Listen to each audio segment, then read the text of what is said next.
Hello dear students, welcome back to EduPod. So ഇന്ന് നമ്മൾ നോക്കാൻ പോകുന്നത് പല സ്റ്റുഡൻസും നമ്മളടുത്ത് ചോദിക്കുന്ന കാര്യമാണ് JEE പഠിക്കുകയാണെങ്കിൽ NCERT മാത്രം പഠിച്ചാൽ മതിയോ എന്നുള്ളത്. സോ കംപ്ലീറ്റ്ലി ഞാൻ ഇതിനെക്കുറിച്ച് ഡിസ്കസ് ചെയ്യുന്നതായിരിക്കും. ബേസിക്കലി ഞാൻ NIT കാലിക്കറ്റ് JEE ക്രാക്ക് ചെയ്ത് NIT കാലിക്കറ്റിൽ ഇപ്പോൾ പഠിച്ചുകൊണ്ടിരിക്കുകയാണ്. So welcome back to video. ആദ്യമായിട്ട് നോക്കുകയാണെങ്കിൽ നമ്മുടെ NCERT മാത്രം മതിയോ? അതായത് NCERT എസെൻഷ്യൽ ആണ് നമുക്ക് ഫണ്ടമെന്റൽ സാധനങ്ങൾ ബിൽഡ് ചെയ്യാനും അതോടൊപ്പം തന്നെ നമുക്ക് ആ ഒരു ഇനീഷ്യൽ എന്താണ് കോൺസെപ്റ്റ് സാധനങ്ങൾ എന്നൊക്കെ മനസ്സിലാക്കാൻ NCERT നിർബന്ധമാണ്. പക്ഷെ NCERT മാത്രം മതിയോ എന്ന് ചോദിച്ചാൽ ഒരു ടോപ്പ് റാങ്ക് അല്ലെങ്കിൽ അങ്ങനെ ഒരു ആസ്പയർ ചെയ്യുന്ന ഒരാളാണെങ്കിൽ ഒരു പക്ഷേ നിങ്ങൾ ഔട്ട് ഓഫ് NCERT ടോപ്പിക് അതായത് JEE അഡ്വാൻസിലേക്കൊക്കെ വരികയാണെങ്കിൽ അത് മെയിൻലി വരുന്നത് JEE മെയിൻസിലാണെങ്കിൽ ഞാൻ പറയാം JEE മെയിൻസിൽ നിങ്ങൾക്കൊരു ഡീസെന്റ് സ്കോർ വാങ്ങിക്കുക എന്നുള്ളത് അല്ലെങ്കിൽ NIT കാലിക്കറ്റ് അല്ലെങ്കിൽ NIT ട്രിച്ചി പോലത്തെ ഏറ്റവും പ്രീമിയം ക്യാമ്പസുകളിൽ പഠിക്കുക എന്നുള്ളതാണ് നിങ്ങളുടെ ആഗ്രഹമെങ്കിൽ നിങ്ങൾക്ക് NCERT ഈസ് ഇനഫ് എന്നാണ് ഞാൻ പറയുക. NCERT മാത്രം പഠിച്ചാൽ മതി, ഔട്ട് ഓഫ് NCERT ഒന്നും തന്നെ പഠിക്കേണ്ടതില്ല എന്നുള്ളതാണ് ഞാൻ പറയുക. പക്ഷേ NCERT എലോൺ ഇനഫ് ആണോ എന്ന് ചോദിച്ചാൽ JEE അഡ്വാൻസിന്റെ കേസിലേക്ക് വരികയാണെങ്കിൽ നമ്മൾ കൂടുതൽ പഠിക്കണം. ഒരു ടോപ്പ് റാങ്ക് ഒക്കെ ഡ്രീം ചെയ്യുന്ന ഒരാൾ NCERTക്ക് പുറത്തുനിന്നും കുറച്ച് കോൺസെപ്റ്റുകൾ പഠിക്കേണ്ടി വരും. ബട്ട് ടോപ്പേഴ്സ് എല്ലാവരും സ്റ്റാർട്ട് ചെയ്യുന്നത് എന്തായിരിക്കും? NCERT വെച്ചിട്ടായിരിക്കണം നമ്മൾ എപ്പോഴും നമ്മുടെ പ്രിപ്പറേഷൻ തുടങ്ങേണ്ടത് എന്നുള്ളത്. ദെൻ NCERT എന്തുകൊണ്ട് ഇമ്പോർട്ടൻ്റ് ആവുന്നു എന്ന് ഞാൻ ചോദിച്ചാൽ നേരത്തെ പറഞ്ഞതുപോലെ തന്നെ ദി കോൺസെപ്ഷ്യൽ ക്ലാരിറ്റി, അതായത് ഒരു ഇനീഷ്യൽ ഫൗണ്ടേഷനും എന്തൊക്കെയാണ് നമുക്ക് പഠിക്കാനുള്ളതെന്ന് മനസ്സിലാവണമെങ്കിൽ അത് NCERTയിൽ നിന്ന് തന്നെ ഉണ്ടാവണം. ദെൻ കവർ മോസ്റ്റ് കോർ ടോപ്പിക്കുകൾ. ദെൻ നമ്മൾ ബെസ്റ്റ് റിസോഴ്സ് ഫോർ നമ്മുടെ ബോർഡ് എക്സാമുകൾക്കും നമുക്ക് ബെസ്റ്റ് റിസോഴ്സ് തന്നെയാണ് നമ്മുടെ NCERT എന്ന് പറയുന്നത്. ദെൻ മോസ്റ്റ് ഇമ്പോർട്ടൻറ്റ് ഫോർ കെമിസ്ട്രിയുടെ കേസിലേക്ക് വരികയാണെങ്കിൽ ഇനോർഗാനിക്കിൽ നിങ്ങൾ NCERT നിർബന്ധമായിട്ടും തറവിൽ നിങ്ങൾ മനസ്സിലാക്കിയിരിക്കണം. Then strong base is equal to top rank അല്ലെങ്കിൽ സ്ട്രോങ് റാങ്ക്, അതായത് ഏറ്റവും മികച്ച റാങ്കുകളിലേക്ക് നിങ്ങൾക്ക് എത്തിച്ചേരണമെങ്കിൽ നിർബന്ധമായിട്ടും ചെയ്തിരിക്കേണ്ട കാര്യം എന്ന് പറയുന്നത് NCERT എന്തായാലും പഠിച്ചിരിക്കണം എന്നുള്ളതാണ്.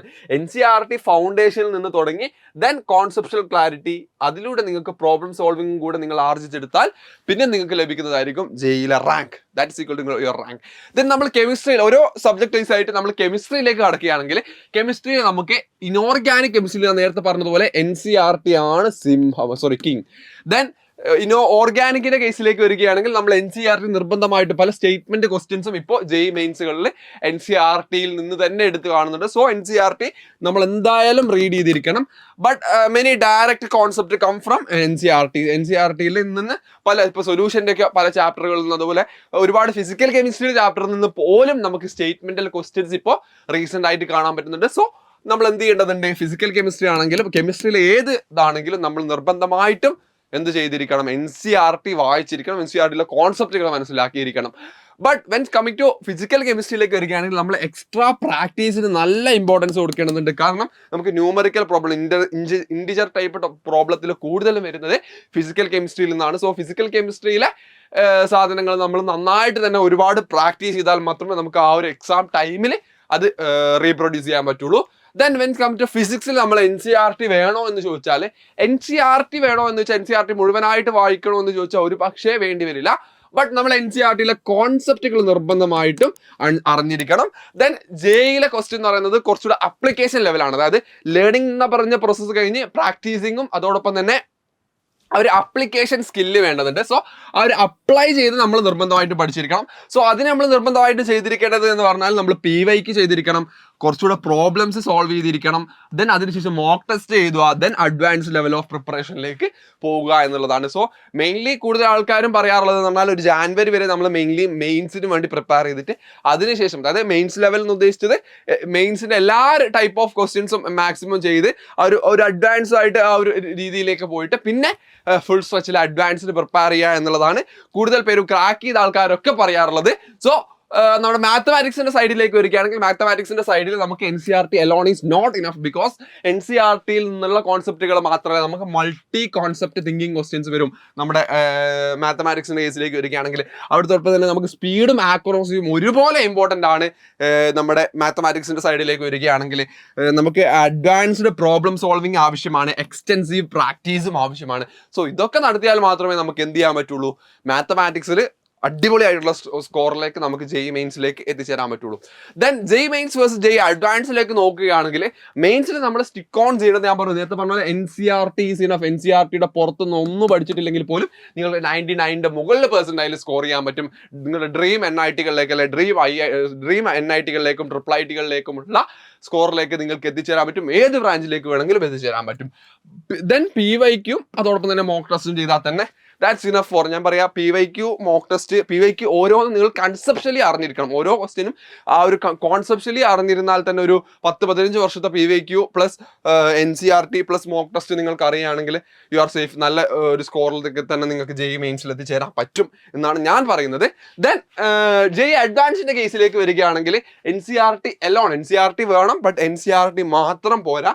NCERTയുടെ കൂടെ നമ്മൾ കുറച്ചുകൂടെ അഡ്വാൻസ് ക്വസ്റ്റ്യൻസും അതോടൊപ്പം തന്നെ ഡീപ്പ് പ്രോബ്ലം സോൾവിങ്ങും നമുക്ക് ജെയ് അഡ്വാൻസിന്റെ കേസിലേക്ക് നിർബന്ധമാണ് എന്നുള്ളതാണ്. ദെൻ മോസ്റ്റ് മിസ്റ്റേക്ക് സ്റ്റുഡൻസ് ചെയ്യുന്ന മിസ്റ്റേക്ക് എന്ന് പറയുന്നത് ആദ്യം തന്നെ പോയിട്ട് നമ്മൾ അഡ്വാൻസ് ലെവലിലേക്ക് പഠിക്കുക എന്നൊക്കെ വിചാരിച്ചിട്ട് NCERT സ്കിപ്പ് ചെയ്യും. NCERT then jump to advance ബുക്കുകളിലേക്ക്. അതായത് നമ്മളൊരു ഫൗണ്ടേഷൻ ഇല്ലാതെ ഇപ്പോൾ ഒരു വലിയൊരു ബിൽഡിംഗ് എന്ന് പറയുന്നത് നമ്മൾ അടിത്തറ അടിപൊളി അല്ലെങ്കിൽ ഒബ്വിയസ്ലി അത് തകർന്നു പോകും. സോ അതുപോലെ നമ്മൾ സഡൻ ആയിട്ട് ഒരു വലിയ ബുക്കിലേക്ക് പോവാതെ ഇനീഷ്യലി നമ്മൾ NCERTയിൽ നിന്നുകൊണ്ട് പഠിച്ചിട്ട് ദെൻ നമ്മൾ അഡ്വാൻസ് ബുക്കിലേക്കും. അപ്പോൾ നമ്മൾ ഒന്നും അറിയാതെ ആ ഒരു ഫൗണ്ടേഷൻ ഇല്ലാതെ പോകുമ്പോൾ നമുക്ക് ഒബ്വിയസ്ലി കൺഫ്യൂഷൻസ് വരും, കോൺസെപ്റ്റുകൾ വീക്ക് ആയിരിക്കും നമ്മൾ. ഒപ്പം തന്നെ നമ്മൾ കോൺഫിഡൻസ് നഷ്ടപ്പെടും. എനിക്ക് ജെയ് കിട്ടൂല അല്ലെങ്കിൽ ഞാൻ ഇതിന് പ്രാപ്തനല്ല എന്നുള്ളൊരു തോന്നലിലേക്കും നിങ്ങൾ എത്തിച്ചേരും. അപ്പോൾ കറക്റ്റ് പാത്ത് എന്ന് പറയുന്നത് ആദ്യം NCERT മാസ്റ്റർ ചെയ്യുക, പിന്നെ പ്രാക്ടീസ് തറവലി, then move to advance question എന്നുള്ളതാണ് എൻ്റെ വാദം. അതായത് NCERT practice then advance problems എന്നുള്ള രീതിയിലേക്ക് പോവുക എന്നുള്ളതാണ്.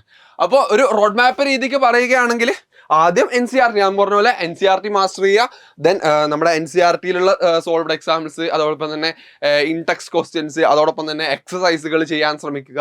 എന്നിട്ട് നമ്മൾ പ്രാക്ടീസ് മൊഡ്യൂളിലേക്കോ അല്ലെങ്കിൽ PYQയിലേക്കോ പോവുക. Then mock test, then advance problem എന്നുള്ള രീതിയിലേക്ക് പോവുകയാണെങ്കിൽ ആ ഒരു രീതിയിൽ കൺസിസ്റ്റന്റ് ആയിട്ട് നിങ്ങൾ എഫേർട്ട് എടുക്കണം. കൺസിസ്റ്റൻസി ബീറ്റ് ടാലന്റ് എന്നല്ലേ. അപ്പോൾ കൺസിസ്റ്റന്റ് ആയിട്ട് ആ ഒരു വർക്ക് നിങ്ങൾ എടുത്താൽ ഒബ്വിയസ്ലി നിങ്ങൾക്ക് റിസൾട്ടിലേക്ക് എത്തിച്ചേരാൻ പറ്റും. ദെൻ ഫൈനലി എനിക്ക് പറയാനുള്ളത് വെച്ചാൽ NCERT ഇനഫ് ആണോ എന്നുള്ളതായിരുന്നു നമ്മുടെ ക്വസ്റ്റ്യൻ. സോ NCERT ഇനഫ് ആണോ എന്ന് ചോദിച്ചാൽ ജെയ് അഡ്വാൻസിന്റെ കേസിലേക്ക് വരികയാണെങ്കിൽ നമ്മൾ കുറച്ചുകൂടെ കൂടുതൽ പഠിക്കേണ്ടതുണ്ട്. ബട്ട് സ്ട്രോങ് ഫൗണ്ടേഷൻ എന്ന് പറയുന്നത് ഫണ്ടമെന്റൽസും സാധനങ്ങളൊക്കെ NCERT ആണ്. അബ്സല്യൂട്ട്ലി യെസ് ആണ്. ദെൻ എവറി സക്സസ്ഫുൾ ആസ്പിറന്റ് NCERTയിൽ നിന്ന് തന്നെ ആയിരിക്കും സ്റ്റാർട്ട് ചെയ്തിട്ടുണ്ടാവുക. So NCERT is the foundation, but practice create the rank.